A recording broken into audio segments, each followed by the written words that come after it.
First 'పుష్ప'కి సంబంధించిన positives చూద్దాము. అల్లు అర్జున్ యొక్క పెర్ఫార్మన్స్ ఒక ర్యాంపేజ్ అని చెప్పాలి. ఒక రేజ్ అన్నమాట.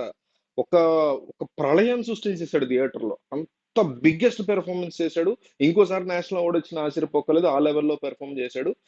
సో, 'అల్లు అర్జున్' ఈ మూవీకి బిగ్గెస్ట్ పాజిటివ్ కింద మనం చెప్పుకోవచ్చు. సెకండ్ బిగ్గెస్ట్ పాజిటివ్ 'జాతర' ఎపిసోడ్. ఈ ఎపిసోడ్‌ని చాలా రాశారు. అందులో 'రష్మిక' యొక్క పెర్ఫార్మన్స్ చాలా బావుంది. స్టార్టింగ్ 'అల్లు అర్జున్' యొక్క గెటప్ గాని, పెర్ఫార్మన్స్ గాని, ఇక మొత్తం మనం పెట్టేటువంటి డబ్బులకి కంప్లీట్ పైసా వసూలు ఈ 'జాతర' ఎపిసోడ్‌తో వచ్చేస్తది. మూడోది మూవీకి మ్యూజిక్స్ అంటే బ్యాక్‌గ్రౌండ్ మ్యూజిక్ గాని, పాటలు గాని. బ్యాక్‌గ్రౌండ్ మ్యూజిక్ చాలా బాగా కొట్టాడు డీఎస్‌పీ. శామ్ సీఎస్ కూడా మ్యూజిక్ ఇచ్చాడు దీనికి బ్యాక్‌గ్రౌండ్. సో, సాంగ్స్ కూడా చాలా బావున్నాయి. థియేటర్‌లో సాంగ్స్‌ని కూడా మనం ఎంజాయ్ చేస్తాం. హీరోయిజం ఎలివేషన్ సీన్స్ కొన్ని ఉన్నాయి. అవి బావున్నాయి.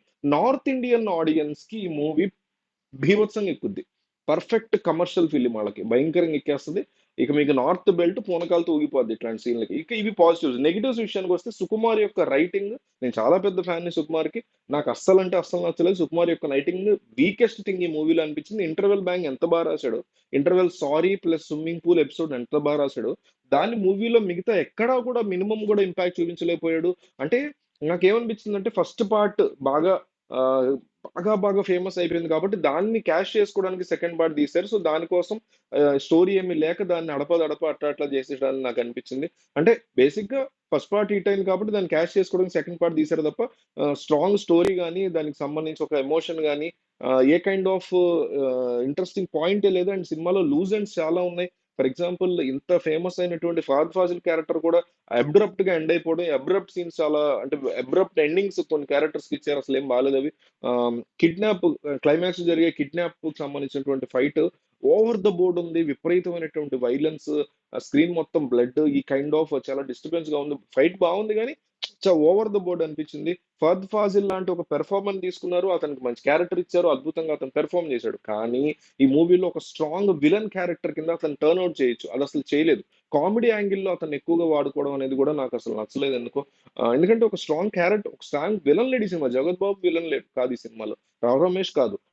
'సునీల్' అండ్ 'అనసూయ భరద్వాజ్' అసలు వాళ్ళిద్దరికీ అసలు రోల్ చాలా మైన్యూట్‌గా ఉంది. స్టెప్ బ్రదర్ అయినటువంటి 'అజయ్‌కి' కూడా అసలు పెద్ద రోల్ లేదు. మధ్యలో ఒకడిని ఎవడినో ఇన్వాల్వ్ చేశారు 'జగత్ బాబు' రిలేటివ్ కింద. అతను కూడా అసలు ఆ స్ట్రాంగ్ విలన్ క్యారెక్టర్ థింగే కాదు. అంటే ఒక ఇంత పెద్ద గొప్పగా ఎదిగినటువంటి 'పుష్పరాజ్‌కి' నీకు ఎదురు నిలబడేటువంటి ఒక స్ట్రాంగ్ వ్యక్తిని చూపించలేకపోవడం అనేది బిగ్గెస్ట్ మైనస్ పాయింట్ అనిపించింది. నేరేటివ్ ఎక్కడ స్ట్రెయిట్‌గా లేదు. ముఖ్యమంత్రిని చేయడం థింగ్ కావచ్చు. ఇట్లా అంటే అన్ని డీటెయిల్స్ నేను రివీల్ చేయలేను గానీ స్పాయిలర్ అవుద్ది.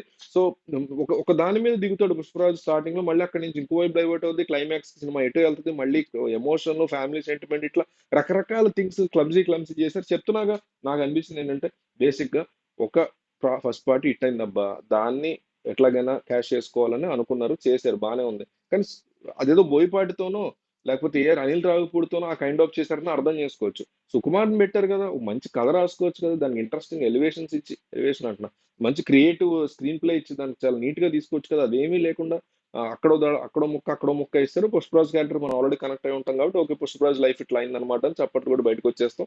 ఇది కథ. సో, ఓవరాల్‌గా ఈ మూవీ అయితే థియేటర్‌లో ఈ సీజన్‌లో ఓకే. చూడదగ్గ మూవీ తప్ప ఎగబడి వెళ్ళిపోయేటటువంటి మూవీ అయితే కాదు. బట్ కమర్షియల్‌గా నార్త్ ఇండియా బెల్ట్ పూనకంతో ఊగిపోతుంది. ఈ మూవీ ఖచ్చితంగా 1300-1400 కోట్లు గ్రాస్ రాబోతోంది రాసుకోండి. గ్యారంటీ వస్తది. మంచి హిట్ అవుతది హిందీ బెల్ట్‌లో. మన దగ్గర కూడా బి అండ్ సి సెంటర్స్‌లో భయంకరంగా ఆడుతది. అర్బన్ ఆడియన్స్‌కి పెద్దగా ఎక్కకపోవచ్చు గానీ, బ్రేక్ ఈవెన్ పక్కా డెఫినైట్‌లీ అవుతది.